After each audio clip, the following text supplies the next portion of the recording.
Hola, ¿qué tal amigos y amigas? ¿Cómo están? Bienvenidos y bienvenidas una vez más aquí al canal, en donde seguimos haciendo nuestra lección del libro de Génesis. Llegamos a la lección número 3 que se titula Caín y su legado. Adán y Eva habían caído y se habían separado de Dios, trayendo con esto la maldición a la tierra. A partir del capítulo 4 de Génesis, entonces se nos comienza a presentar cuáles fueron los efectos de la caída, las consecuencias, no solo en la naturaleza, sino que también en el ser humano.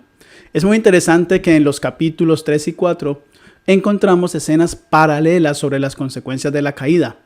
Tenemos allí la descripción del pecado en el capítulo 3, versículos 6 al 8 y el capítulo 4, versículo 8. También hay un interrogatorio de parte de Dios. Génesis 3.9 y 4.9, 3.10 y 4.13. Tenemos las maldiciones. 3.14, 17 y capítulo 4.11. También en el capítulo 3, versículos 17 al 19 y el capítulo 4, versículo 12. Ahí podemos ver esos paralelos. También hay un paralelo sobre la protección de Dios allí en el capítulo 3, versículo 21 y el capítulo 4, versículo 15. Y también en la expulsión, en el 3.24 y en el 4.14. Además de eso, también podemos ver algunos paralelos. Allí hay unos paralelos en Génesis 3 y Génesis 4 que también los podemos observar en la estructura gramatical. Por ejemplo, hay en el capítulo 3, versículos 16, podemos ver una estructura similar en el 4.7. También en el 3.10 podemos ver en el 4.10. Allí podemos ver esas estructuras y esas terminologías que son muy similares entre ambos capítulos. La razón de estos paralelos es que el capítulo 4 de Génesis es el cumplimiento de las consecuencias del pecado del capítulo 3. Génesis 4.1 dice lo siguiente: conoció Adán a su mujer Eva, la cual concibió y dio a luz a Caín, y dijo: por voluntad de Jehová he adquirido un varón. La promesa de Génesis 3.15 se había dado, y ahora tanto Adán como Eva esperaban que se cumpliera, pues ese hijo sería el Salvador. Por supuesto, Caín pudo haber sido el hijo de la promesa, pero la serpiente no estaba contenta con dicha profecía y haría todo lo posible y lo imposible para impedir que el hijo de esa promesa naciera, o en su defecto lo atacara. Esta guerra, llamada el gran conflicto que se desató en el cielo, ahora hacía partícipes a los seres humanos, y estos tenían y tienen hoy en día que decidir de qué lado van a estar. Adán conoció a Eva. Conocer viene del verbo hebreo yadá, y este es un eufemismo para la relación conyugal. Yadá en hebreo se encuentra en su forma perfecta, que junto al sustantivo Adán indica que Adán ya había tenido relaciones sexuales con Eva antes del capítulo 4. Luego Eva da a luz a un varón y nombra a Yahweh, al tetragramatón, que sí son las 4 letras del nombre de Dios. Para Adán y Eva esto debió ser algo sobrenatural, algo grandioso, algo increíble, pues habían dado vida. Ellos habían dado vida, así como Yahweh les había dado vida a ellos. Fue tanta la emoción de Eva que llegó a pensar que ella había dado a luz al Mesías prometido, a Yahweh. La traducción en español dice de la siguiente manera, y quiero que presten atención. Dice: por voluntad de Jehová he adquirido un varón. Por voluntad de Jehová he adquirido un varón. Sin embargo, en hebreo dice de manera diferente. En hebreo dice: Kaniti ish et Adonai. La traducción literal sería: he adquirido un hombre, por cierto, al Señor mismo. He dicho Adonai porque en hebreo no se pronuncia el tetragramatón Yahweh en sus 4 letras. O como diría la versión estándar internacional en inglés, de International Standard Version, dice de la siguiente manera, una traducción que he hecho de esa versión, dice: he dado a luz a un niño varón, el Señor. Estas dos traducciones literales se justifican en la misma gramática hebrea y voy a poner aquí en la pantalla lo que les estoy tratando de explicar. Porque al nombre de Dios, ahí el nombre de Dios, que es Yahweh, el tetragramatón, las 4 letras, es introducido por la misma preposición et que se usa en el nombre de Caín. Algunas versiones traducen esa preposición et como de, con, desde. Sin embargo, en este caso, esa preposición solo es un marcador del objeto directo en la oración. Por eso se traduce como por cierto, en realidad, en verdad o en defecto. Al ser el marcador se debería de traducir de esa manera. Por eso la traducción literal sería por cierto al Señor mismo. O podemos decir en realidad al Señor mismo.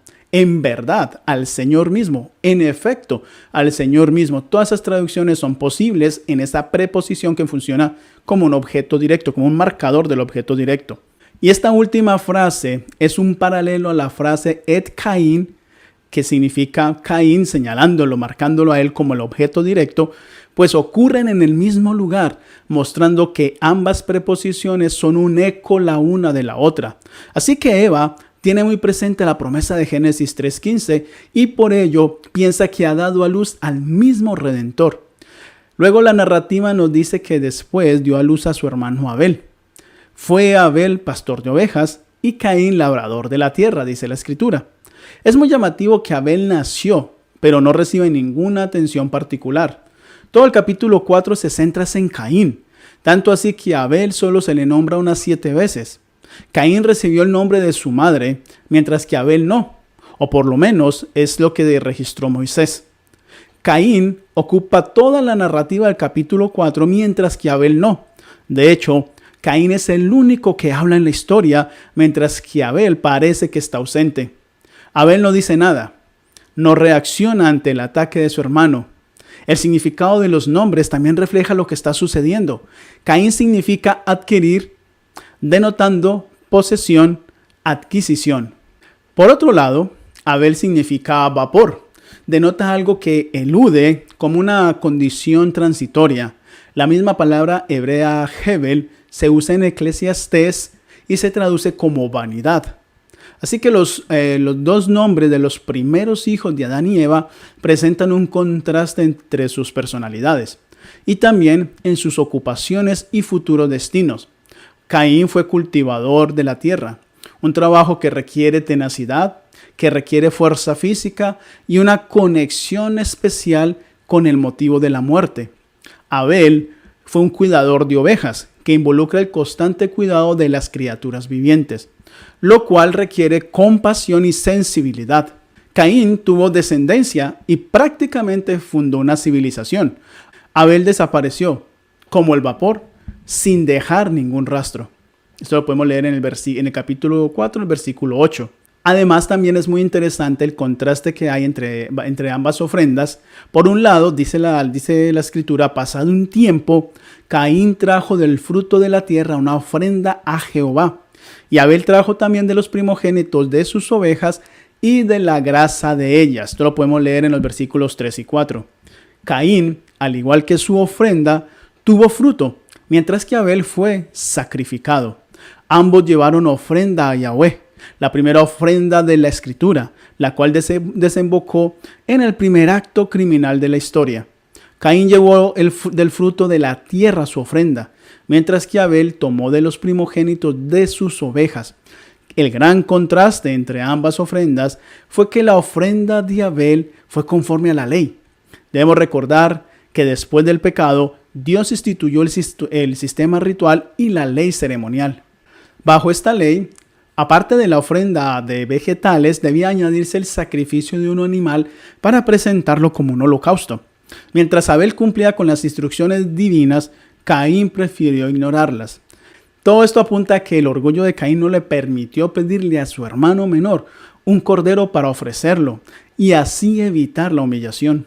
Debido a este acto, Dios con especial interés puso atención a la ofrenda de Abel y la aceptó.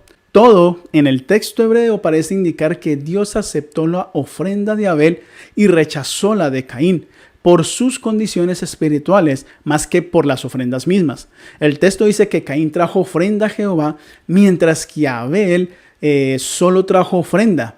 No agrega la palabra a Jehová. Aunque es una pequeña diferencia, esta diferencia es lo que nos lleva a nosotros a entender que Caín estaba dando un regalo a Dios, mientras que Abel pensó que su sacrificio era un regalo de Dios para él. Caín pensó que su ofrenda lo elevaba a Dios, mientras que Abel reconoció que era Dios quien descendía al ser humano. Por último, podemos resaltar dos temas más. Ninguna de las ofrendas era mejor, pero la de Abel fue tomada de los primogénitos, mientras que la de Caín fue de cualquier fruto de la tierra. La ofrenda de Caín representaba el esfuerzo humano hacia Dios, mientras que la ofrenda de Abel fue la expresión de la necesidad humana de la salvación de parte de Dios. Caín se enojó en gran manera y decayó su semblante, dice el versículo 5. ¿Qué sucedió con Caín? Es la pregunta que nos podemos hacer. ¿Por qué se enojó? La expresión hebrea, Baikar le Caín meot, que se traduce como Caín se enojó en gran manera, de hecho se refiere al estado psicológico de estar deprimido, y a veces se traduce como muy angustiado. Este mismo lenguaje se usa en la experiencia de Jonás, quien estaba deprimido al punto de pedir la muerte. Podemos leer en Jonás 4:9.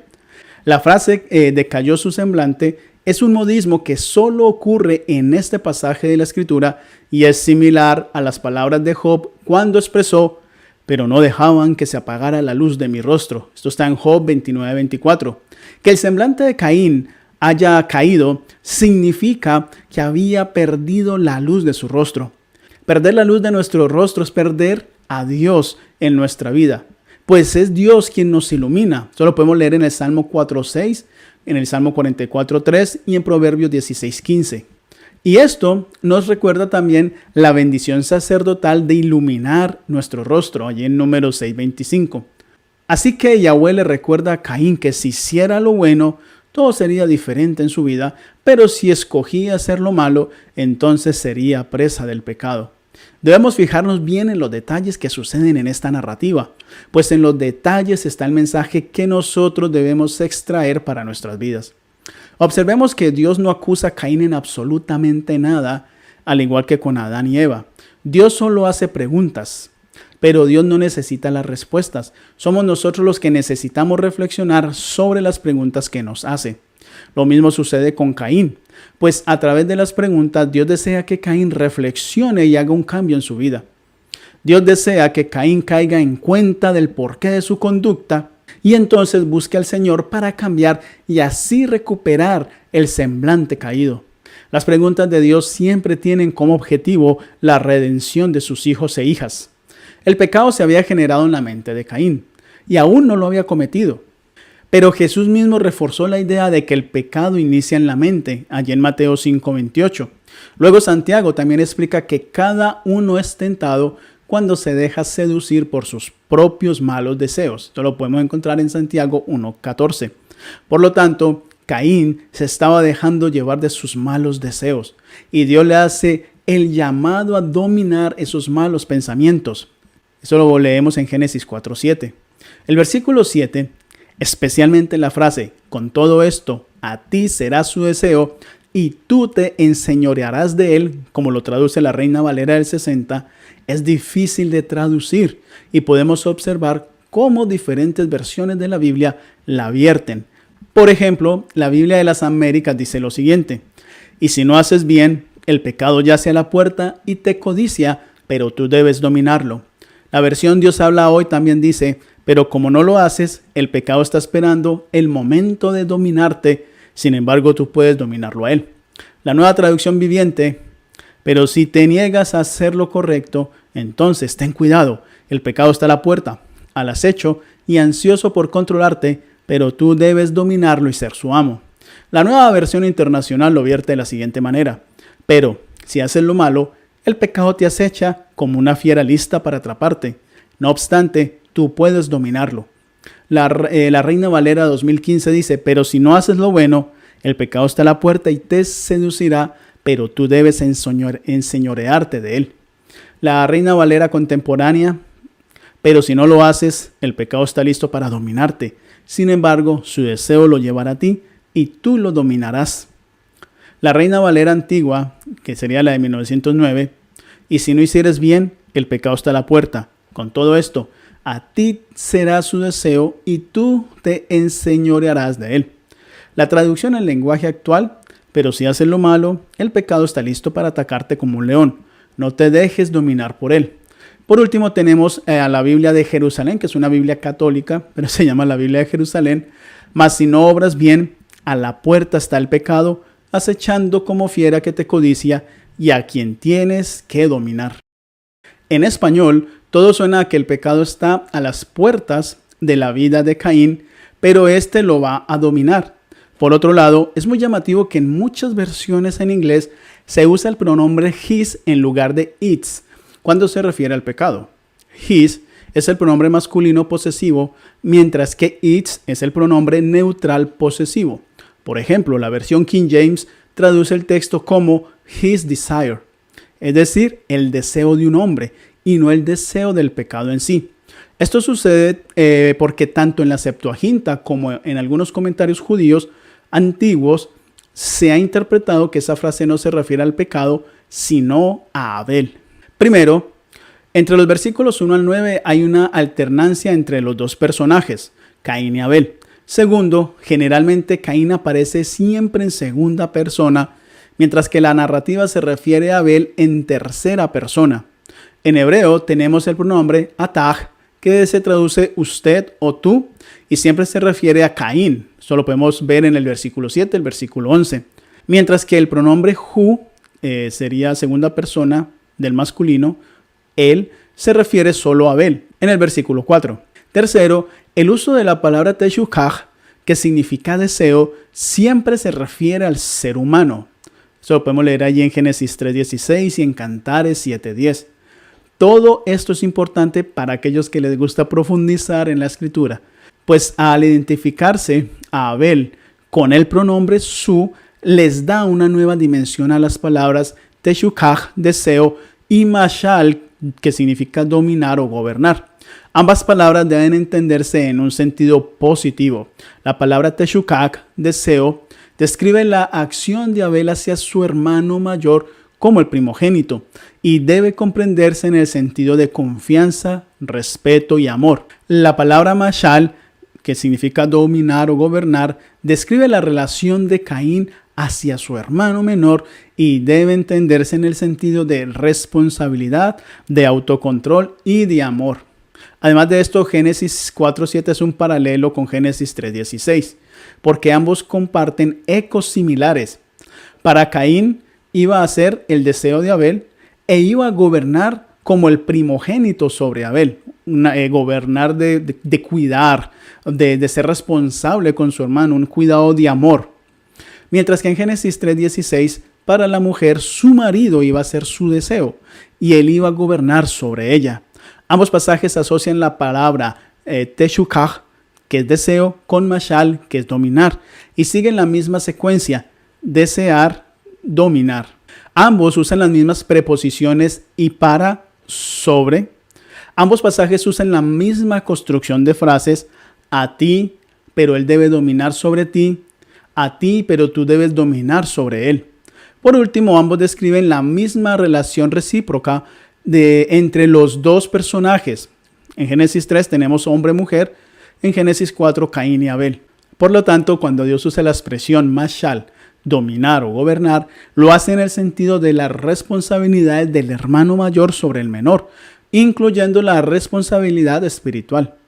Para terminar con esta sección, el pasaje nunca alude a un dominio jerárquico, pues en la escritura el segundo llega a ser el primero, como en los casos de Abel y Set en lugar de Caín, Sem en lugar de Jafet, eso lo podemos leer en Génesis 10:1, Isaac en lugar de Ismael, Génesis 17:18 al 19, Jacob en lugar de Saúl, Génesis 25, 25 y 26, Raquel en lugar de Lea, Génesis 29:16, José en lugar de sus hermanos. Esto está en Génesis 31, 1 al 11, y Efraín en lugar de Manasés, capítulo 48, versículo 8.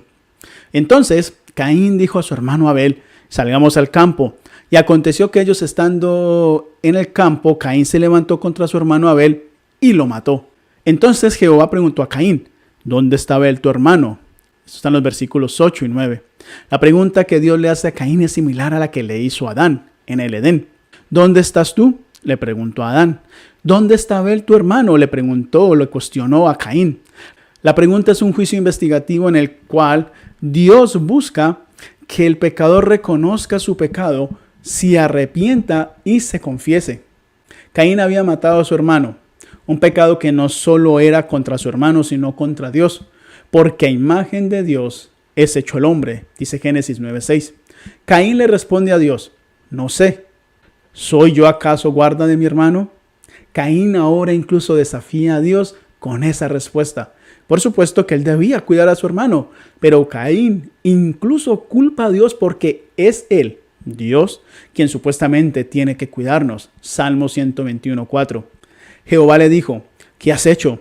La voz de la sangre de tu hermano clama a mí desde la tierra. Ahora, pues, maldito seas de la tierra, que abrió su boca para recibir de tu mano la sangre de tu hermano. Cuando labre la tierra, no te volverá a dar sus frutos. Errante y extranjero serás en ella. Por supuesto, Dios no maldijo a Caín. Fue el mismo Caín que se maldijo con su actitud. ¡Qué ironía! El agricultor ahora no podía sembrar ni cosechar porque ahora sería rechazado por la tierra. Caín es expulsado de la presencia de Dios. Grande es mi culpa para soportarla, dice Caín. Hoy me echas de la tierra y habré de esconderme de tu presencia, errante y extranjero en la tierra, y sucederá que cualquiera que me encuentre me matará. Dice los versículos 13 y 14. Sin embargo, el verbo kava, usado en la experiencia de Adán y Eva, que se traduce como esconder, implica la idea de ocultar y retirar, mientras que el verbo usado en la experiencia de Caín es satar, que caracteriza la separación del pecado de Dios, y por lo tanto pierde la protección divina. Solo podemos leerlo en Isaías 59:2. Esto último podría explicar por qué Dios puso una marca en Caín, allí en Génesis 4:15. El texto no dice nada de la naturaleza de la marca, solo explica que era para protección. La escritura dice, le respondió Jehová, ciertamente cualquiera que mate a Caín 7 veces será castigado. Entonces Jehová puso señal en Caín para que no lo matara cualquiera que lo encontrase. Salió pues Caín de delante de Jehová y habitó en tierra de Nod, al oriente de Edén. Caín se fue al oriente del Edén, lejos de la presencia de Dios, a un lugar llamado Nod, que significa errante. Esto último nos enseña una gran verdad del Evangelio. Aquellos que se separan de la presencia de Dios quedan desamparados, sin protección y a merced de las garras del pecado. Los versículos 17 al 24 del capítulo 4 nos muestran qué tan lejos llegó el pecado de Caín. Vemos cómo Lamec intensifica su actividad pecaminosa e incluso se jacta de ello al decir que si Caín sería vengado 7 veces, pues él lo sería 70 veces 7, demostrando que era tan consciente de su culpa que se enorgullecía de ella. Además, ahora Lamec es polígamo, es decir, el mal se va intensificando en él. El mal se intensificaría en las generaciones cainitas, como lo podemos observar al seguir leyendo la escritura. Conoció de nuevo Adán a su mujer, la cual dio a luz un hijo y llamó su nombre Set. Versículo 25. Eva vuelve a dar a luz un hijo, al que llaman Set, nombre que deriva del verbo ashit, que significa pondré, como allí en Génesis 3:15, donde dice pondré enemistad. Y el comienzo de la profecía mesiánica, recuerden que en Génesis 3, 14 y 15 comienza la profecía mesiánica. Por lo tanto, si por Caín llegaría la depravación del pecado, por el linaje de Set vendría el Mesías. Además, los hijos de Set comenzarían a invocar el nombre de Dios. Por primera vez desde el nacimiento de Caín no se había invocado el nombre de Dios, lo que implica no solo adoración a Dios, sino también la misión de predicar de Dios y restaurar la imagen de Dios en el ser humano. El capítulo siguiente, el 5, nos muestra a los hijos de Set, mientras que el capítulo 6 nos muestra la depravación de los hijos de Dios. Es decir, la descendencia de Set al mezclarse con las hijas de los hombres, que son la descendencia de Caín y Lamec. Entonces la tierra se corrompió de tal manera que vino el diluvio. La experiencia de Caín debería de servirnos como ejemplo de todo aquello que no debemos hacer. Primero que todo, no debemos alejarnos de Dios, no salirnos de su cerco protector. Segundo, cuando entremos en pecado, sobre todo el pecado del orgullo, debemos humillarnos ante Dios para reconocer nuestra actitud en ese momento y que Dios pueda restaurarnos y redimirnos. Tercero, todos fuimos hechos a imagen de Dios, así que cualquier cosa que yo le haga a mi prójimo, se la estoy haciendo a Dios mismo, sea bueno o sea malo. Y por último, todos hemos sido llamados a vivir una vida piadosa en Cristo. Con esto llegamos al final de la lección. Espero que les haya gustado. Si es así, no olviden darle like, me gusta, suscribirse si no lo han hecho, comentar, dejar en la caja de comentarios qué tal les pareció esta lección.